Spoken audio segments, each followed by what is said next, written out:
Guys, welcome back to another episode of Fly Die Friday. Listen, I'm your host, Vern Dees, founder of Fly, and I'm so excited about our guest today, my man Mike Hermann, all the way from Miami. But check this out. Before we get started into this interview, to this awesome conversation, I want you to do two things for me. I want you to like these videos, and I want you to subscribe to our YouTube channel. Guys, I love you guys. Hold on tight, man. This is going to be insane. Fly Die, man. We'll see y'all in a minute.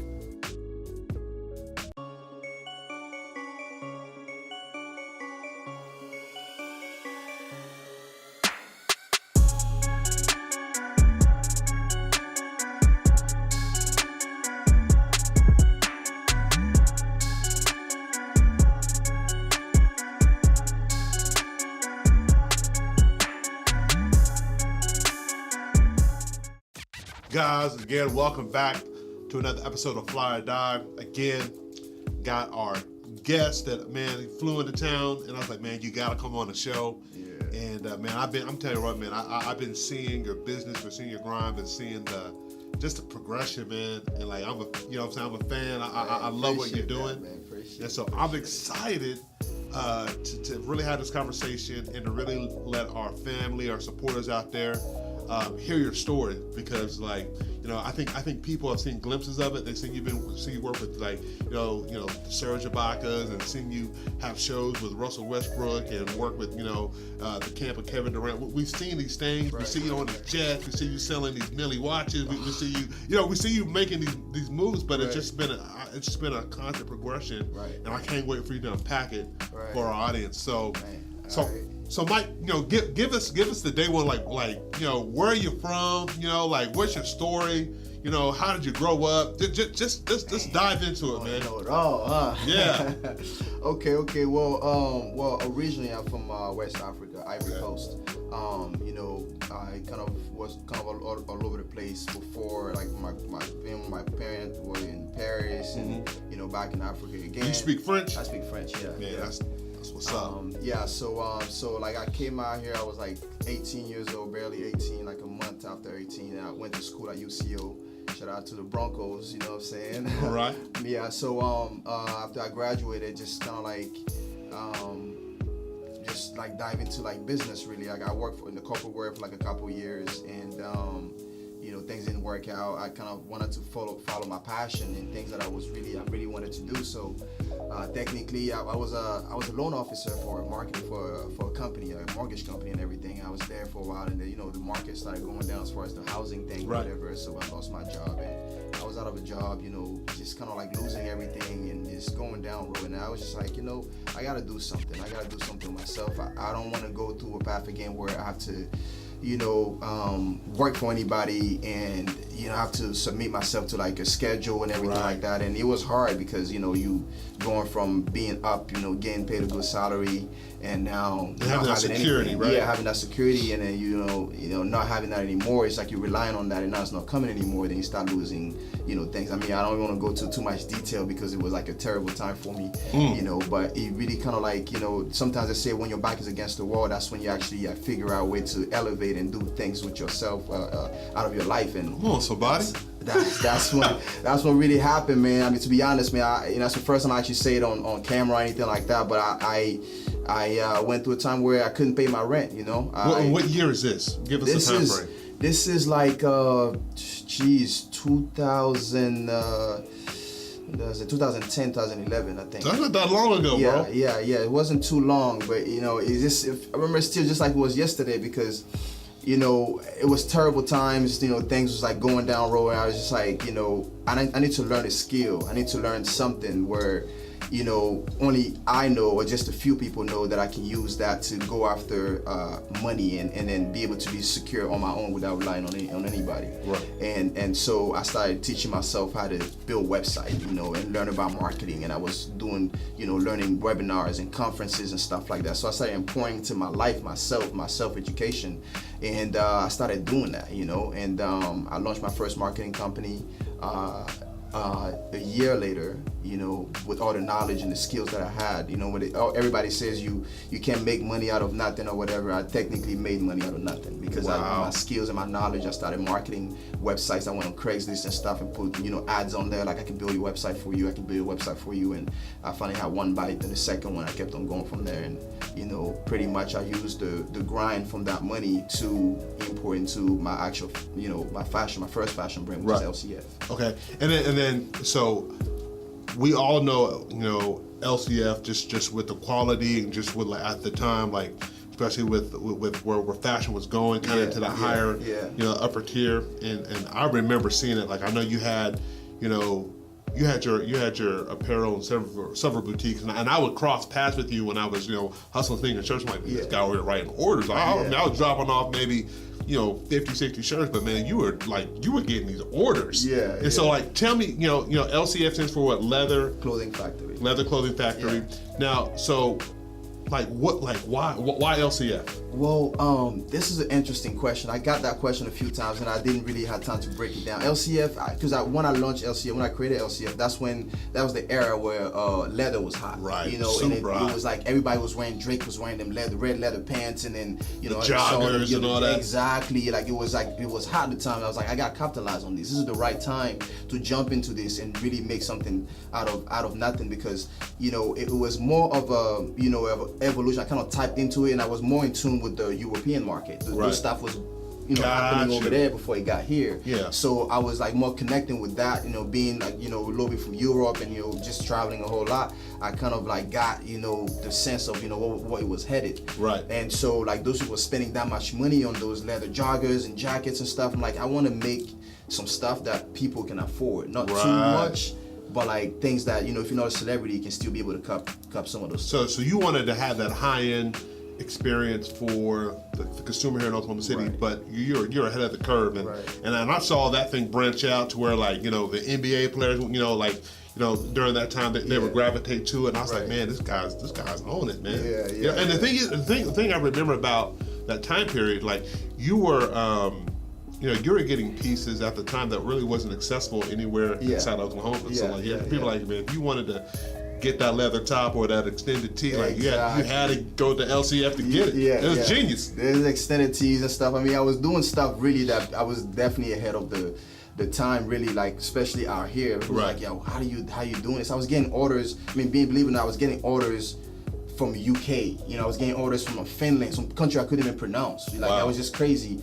And the way I was doing my marketing, I was relying on, you know, social. I mean, 80% of my business was from social media. Because they were just kind of seeing the pages. And that's when it was wide open, no algorithms. Like, you would put something out there, and you was going to cash it out. It was a good time. And I mean, I got to meet, like, so many, you know, celebrities and people that approached me. Like, I mean, a lot of people that I styled, and, you know, like Danny Green played for the Toronto Raptors right now. He got a really cool friend with Serge Ibaka too, and everything. And what up, Serge? You come back.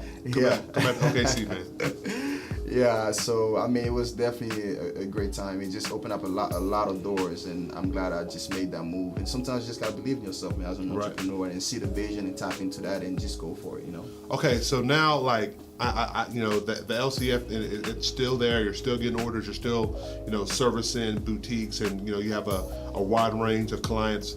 So what's the evolution that we're seeing now? You know, we kind of spoke off camera, like, you know, that LCF era, that hustle of having your back against the wall, you know, almost kind of creating opportunities out of thin air, you know, through you know, honing the skill of marketing and web development. Now, what has that evolved to right now for Mike Hermann? Because, like, man, I'm seeing, like, I go through your feed, like, you're meeting with, you know, these investors, you're meeting with these clients, you know, you're selling these, you know, $200,000 watches, you know, like, you know, brother, and I need a gold Rolex. You know, our team, we have some goals, and when we reach those goals, man, we come in for the day just. Okay, you know what I'm saying? So, like, man, you gotta hit me up. You know? All right, so tell us about, tell our followers, tell our you know, our family out there, what was that evolution like for Mike Hermann after LCF? Yeah, it was more, you know, LCF kind of like helped me get into a lot of contact with a lot of, you know, big people, right? And so it opened up a lot of doors for me, and,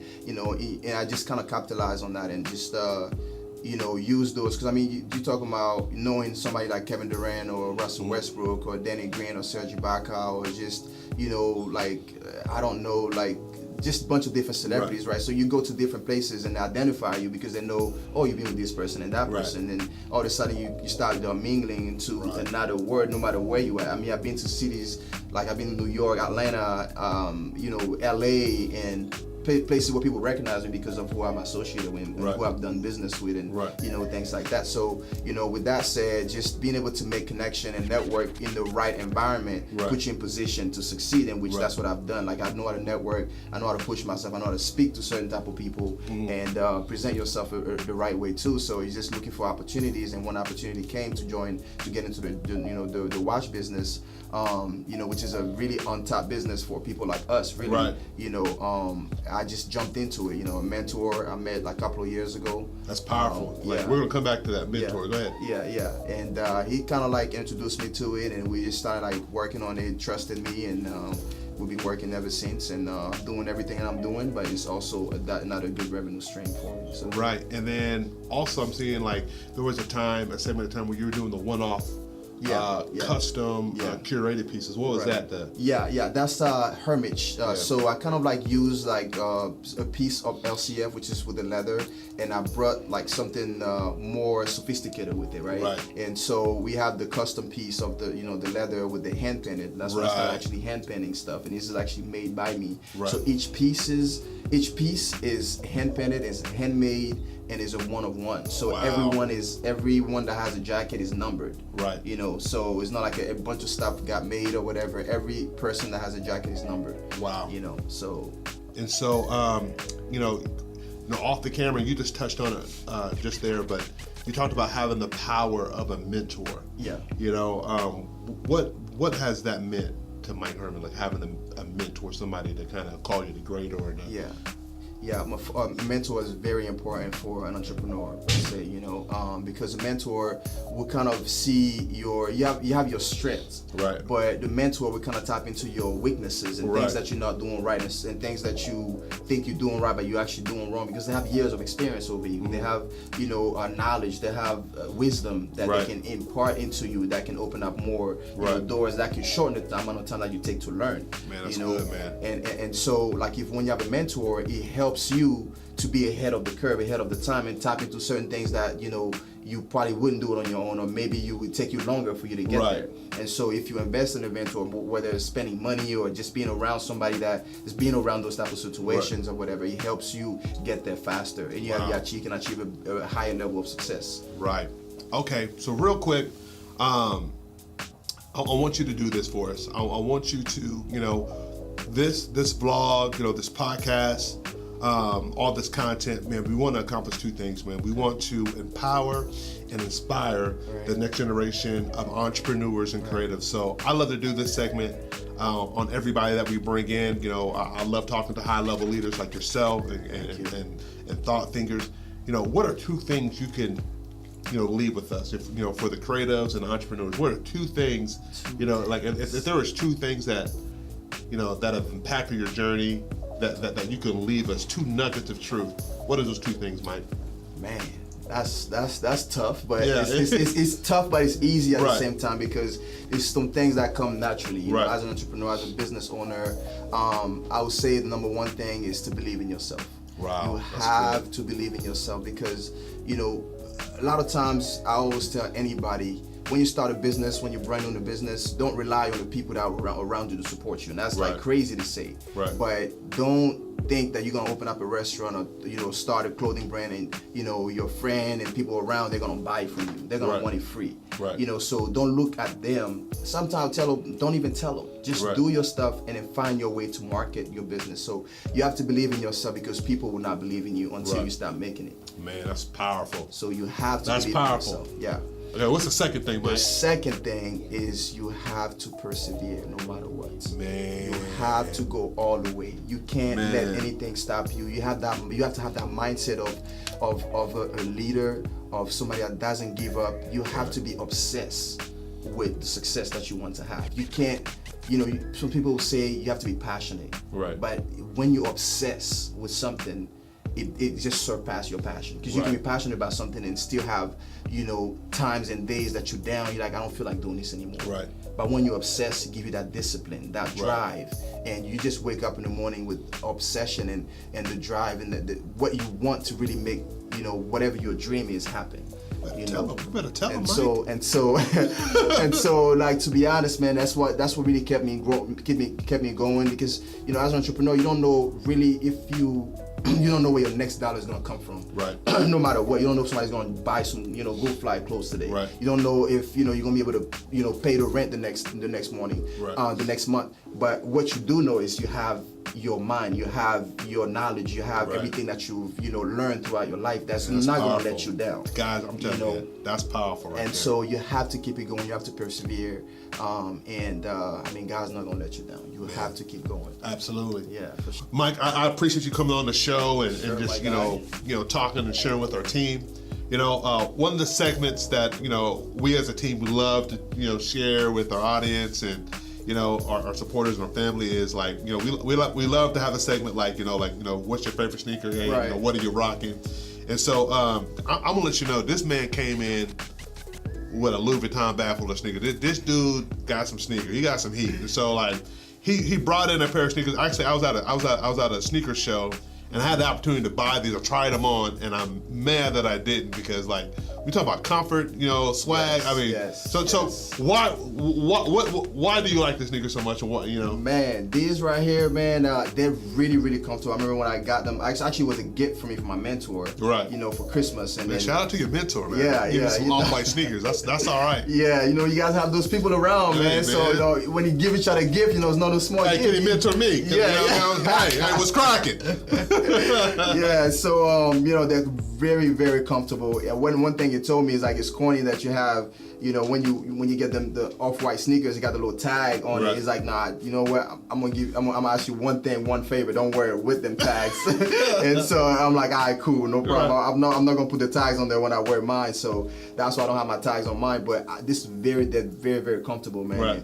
And I kind of rock them every day, like every other day. Like I love them. Besides the Air Maxes, I rock these a lot. Yeah, you got the Dover Street Air Maxes on right now. Yeah, the Dover Street, man. Those are real comfy too. And I wanted to go with the all white, you know, because it, you know, kind of goes with the feet and everything. Right. But you know, this is cool, man. I like it. Real comfortable. You just gotta throw some black socks on it or whatever, or gray, dark gray, and you rock them, man. And you know, I like them. Dope, man. Cool. Well, man, I appreciate you taking your time out. I know, like, you're in town meeting with clients and, you know, connecting with people, and you know, the fact that you would take time out of your day to come and share with our team, man, means a lot, brother. And man, my pleasure. Yeah, I wish you nothing but God's best. And bro, man, thank you so much for your time today, man. Y'all make sure y'all give my man Mike Hermann a follow. Again, guys, this has been another episode of Fly Die Friday.